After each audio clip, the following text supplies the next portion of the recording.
Malapit na ang 2025 senatorial election. Kilala mo na ba kung sino ang mga iboboto mo? Hi, ako si Renz. At sa vlog na ito, ipapakilala ko sa inyo kung sino-sino nga ba ang mga nasa listahan ng iboboto ko ngayong 2025 senatorial election at bakit. Unang-una sa listahan ay si senatorial candidate number 5 na si Senator Bam Aquino. Simple lang, may napatunayan na at may mapapatunayan pa. Isa sa mga pinaka-qualified na kandidato para sa mga estudyante at manggagawa. Sunod naman sa listahan ay ang senatorial candidate number 13 na si Ms. Arlene Rosas.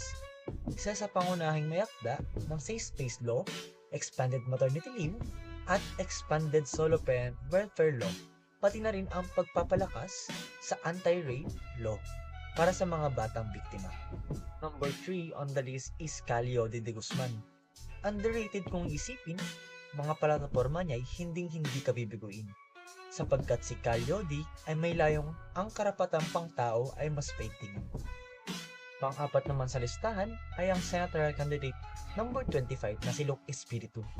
Walang kasanayan sa pagiging isang politiko, pero mas mainam pa rin siya kaysa sa isa dyan na sumasayaw lang ng Totoy Bibo, sapagkat ang kanyang plataforma ay tunay na nagme-make sense para sa publiko. Panglima naman ay ang senatorial candidate number 45 na si Heidi Mendoza, ang investigadora, isa sa may pinakamalinis na track record at pinaka-unbiased pagdating sa mga issue ng lipunan.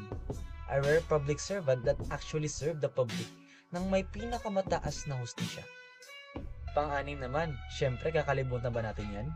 Number 51 sa balota, Kiko Pangilinan. Syempre hindi mawawala yan sa listahan. Ang taong tunay na handang manlingkod sa bayan at hindi na niya kailangan pang kumain ng asin para yun ay patunayan. Kitang-kita na sa credentials yan. Pangpito naman sa listahan ay ang senatorial candidate number 44 na si Liza Masa.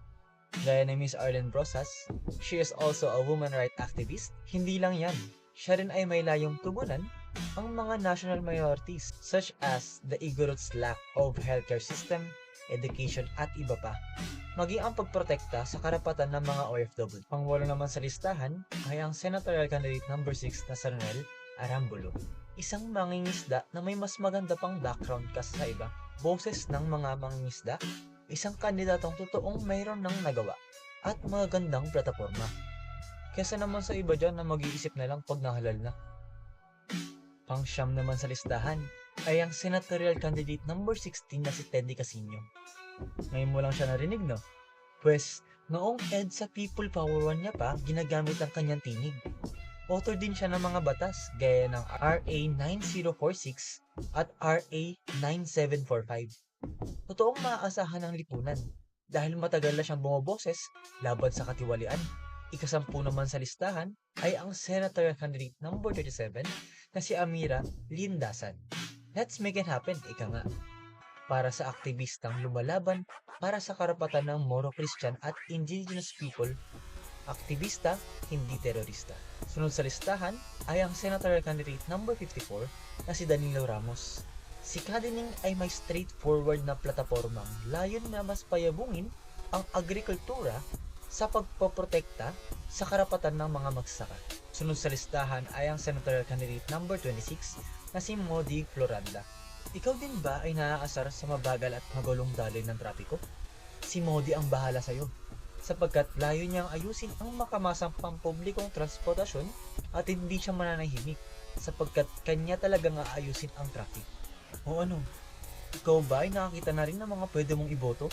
Kung ganun, don't forget to like, share and comment to this video kung gusto mo ring iboto yung mga nasa listahan ko.